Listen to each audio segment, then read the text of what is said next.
यवतमाळ शहीद दिनानिमित्ताने इंडिया आघाडीच्या वतीने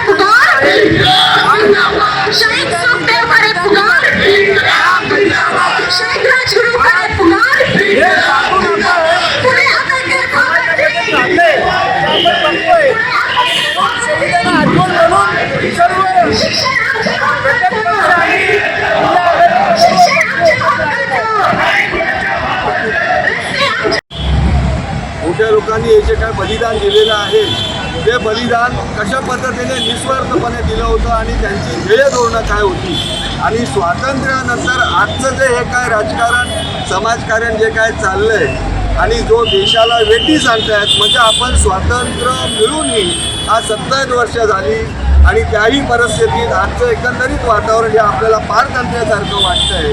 तर त्यामुळे एक जनजागृती म्हणून आम्ही इंडिया आघाडीच्या माध्यमातून काही घटक पक्षांच्या माध्यमातून आम्ही सर्व एकत्रितपणे आज शहीद दिन साजरा करतोय आणि ही एक प्रकारची देशासाठी जे वाहिलेल्या सर्व शहीदांसाठी श्रद्धांजली असेल.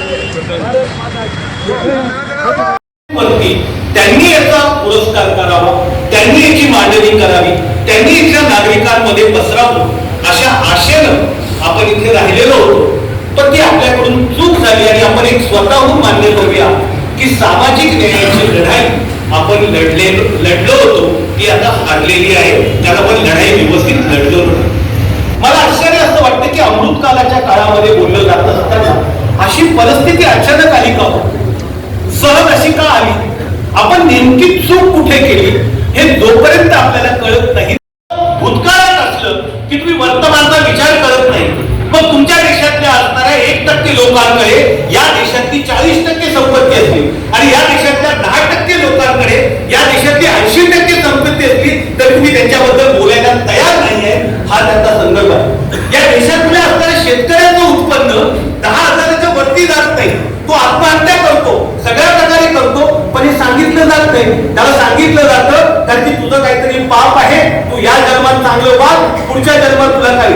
दोन प्रकारचं, एक तर पोस्ट डेटेड चेक द्यायचा किंवा पास डेटेड चेक. हे दोन्ही चेक कधी आयुष्यामध्ये वाटले जात नाही आणि तुम्हाला मूर्ख बनवून एका भ्रमामध्ये वागवलं जातं. तुमच्या परिस्थितीसाठी देव मुळीच जबाबदार नाहीये, इथली माणसं जबाबदार आहे.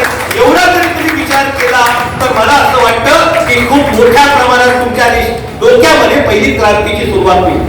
हे का सांगतोय, हे पारंपरिक चालू आलेलं.